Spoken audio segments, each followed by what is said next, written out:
ഇന്ത്യയുടെ ഭൂമി ചൈന കയ്യേറിയെന്ന വിവാദ പരാമർശത്തിൽ കോൺഗ്രസ് നേതാവ് രാഹുൽ ഗാന്ധിക്കെതിരെ സുപ്രീം കോടതിയുടെ വിമർശനം. ഇന്ത്യക്കാരനാണെങ്കിൽ ഇങ്ങനെ പറയില്ലെന്നാണ് സുപ്രീം കോടതി വിമർശിച്ചത്. 2000 ചതുരശ്ര കിലോമീറ്റർ ഭൂപ്രദേശം ചൈന കയ്യേറിയെന്ന വിവരം എങ്ങനെ പ്രതിപക്ഷ നേതാവിന് ലഭിച്ചുവെന്നും സുപ്രീം കോടതി ചോദിച്ചു.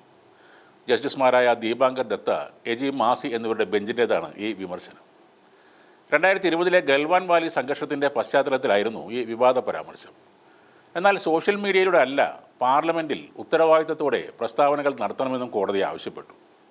നിങ്ങൾ പ്രതിപക്ഷ നേതാവാണ്, നിങ്ങൾ പാർലമെൻറ്റിൽ കാര്യങ്ങൾ പറയൂ, എന്തുകൊണ്ടാണ് നിങ്ങളത് സോഷ്യൽ മീഡിയയിൽ പറയുന്നതെന്നായിരുന്നു സുപ്രീം കോടതിയുടെ ചോദ്യം. 2022 രാഹുൽ ഗാന്ധിയുടെ ഭാരത് ജോഡോ യാത്രയ്ക്കിടെയായിരുന്നു ഈ വിവാദ പരാമർശമുണ്ടായത്. 2000 ചതുരശ്ര കിലോമീറ്റർ ഭൂപ്രദേശം ചൈന കയ്യേറിയത് കേന്ദ്ര സർക്കാരിൻ്റെ കീഴടങ്ങലാണെന്നും രാഹുൽ ഗാന്ധി അന്ന് പറഞ്ഞിരുന്നു. ഇന്ത്യൻ സൈന്യത്തിൻ്റെ മനോവീര്യം കെടുത്തുന്ന പരാമർശമാണ് രാഹുൽ ഗാന്ധിയുടേതെന്നാണ് പരാതിയിൽ പറയുന്നത്. സംഭവത്തെ പ്രതിപക്ഷ നേതാവ് അപകീർത്തിപ്പെടുത്താൻ ശ്രമിച്ചുവെന്നും പരാതിയിൽ പറയുന്നു. പറയേണ്ട കാര്യങ്ങൾ തെളിവുകൾ സഹിതം വിളിച്ചു പറയാനാണ് ജനാധിപത്യ സംവിധാനമുള്ള പാർലമെൻറ്റുകൾ. എംപിയും പ്രതിപക്ഷ നേതാവുമായ രാഹുൽ ഗാന്ധി സഭയിൽ നിശബ്ദനായി ഇരിക്കുകയും പിന്നീട് സോഷ്യൽ മീഡിയയിൽ കൈയടി കിട്ടാൻ വേണ്ടി തെളിവുകൾ ഇല്ലാതെ പലതും വിളിച്ചു പറയുകയും ചെയ്യുന്നത് പതിവാണ്. ഇപ്പോൾ നിയമസഭാ തെരഞ്ഞെടുപ്പ് നടക്കാനിരിക്കുന്ന ബീഹാറിൽ ഇന്ത്യ മുന്നണിയുടെ വിജയം ഉറപ്പിക്കാൻ വേണ്ടി ഭാരത് ജോഡോ യാത്രയുടെ മാതൃകയിൽ പര്യടനം നടത്താൻ ഒരുങ്ങുകയാണ് രാഹുൽ ഗാന്ധി. മത്ദാത അധികാർ യാത്ര എന്ന പേരിൽ നടത്തുന്ന യാത്ര ബീഹാറിലെ 30 ജില്ലകളിലൂടെയും കടന്നുപോകും. വോട്ടർമാരുടെ അവകാശങ്ങൾക്ക് വേണ്ടി എന്നാണ് ഈ പേരിൻ്റെ അർത്ഥം. യാത്രയുടെ ആദ്യഘട്ടം 10-ന് സസാറാമിൽ നിന്ന് ആരംഭിച്ച് 13-ന് ഗയയിലെത്തും. രണ്ടാം ഘട്ടം 16-ന് ഗയയിൽ നിന്ന് തുടങ്ങി വടക്ക് കിഴക്കൻ ബീഹാറിലെ അതിർത്തിയിലെ ജില്ലകളിലേക്ക് എത്തും.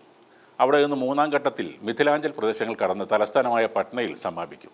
ഈയിടെ തെരഞ്ഞെടുപ്പ് കമ്മീഷൻ തയ്യാറാക്കിയ വിവാദമായ വോട്ടർ പട്ടിക പരിഷ്കരണം സംസ്ഥാനത്തെ ക്രമസമാധാന നില, തൊഴിലില്ലായ്മ, സർക്കാരിൻ്റെ വീഴ്ചകൾ തുടങ്ങിയ പ്രശ്നങ്ങളാകും ഈ യാത്രയിൽ ഇദ്ദേഹം ഉയർത്തിക്കാട്ടുന്നത്.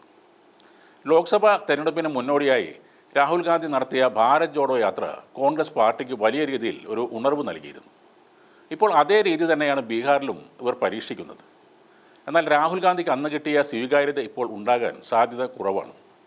ഓപ്പറേഷൻ സിന്ദൂറിനെ അവഹേളിക്കുന്ന രീതിയിൽ നിരവധി തവണ ചോദ്യങ്ങൾ ചോദിച്ച് സ്വയം ഇളിഭ്യനായി മാറിയ ആളാണ് രാഹുൽ ഗാന്ധി. രാജ്യത്തെ സ്ത്രീകളുടെ സിന്ദൂരം മായ്ച്ചതിന് പാകിസ്ഥാനെ തിരിച്ചടിക്കാൻ എന്ന പേരിൽ നടത്തിയ ആക്രമണം നോർത്ത് ഇന്ത്യയിൽ ഉണ്ടാക്കിയ ഇമ്പാക്റ്റ് വളരെ വലുതാണ്. പാകിസ്ഥാനുമായി ഒരു യുദ്ധമുണ്ടായാൽ കൂടുതൽ ദുരിതങ്ങൾ അനുഭവിക്കേണ്ടി വരുന്ന ജനത എന്ന നിലയിൽ ഉത്തരേന്ത്യൻ സംസ്ഥാനങ്ങളിലെ സ്ത്രീകൾ ഓപ്പറേഷൻ സിന്ദൂറിനെ അഭിമാനത്തോടെയാണ് നോക്കിക്കണ്ടത്. വരാനിരിക്കുന്ന ഇലക്ഷനൊക്കെ മുന്നിൽ കണ്ടുകൊണ്ട് തന്നെയാണ് BJP എല്ലാ കരുക്കളും നീക്കുന്നത്. ഇവിടെയാണെങ്കിൽ എന്തിനും ഏത് പ്രശ്നത്തിനും ഒരൊറ്റ പരിഹാരമേ ഉള്ളൂ: ഭാരത് ജോഡോ യാത്ര. ഇപ്പോൾ അതിൻ്റെ മിനി വെർഷനായ മത്ദാത അധികാർ യാത്ര.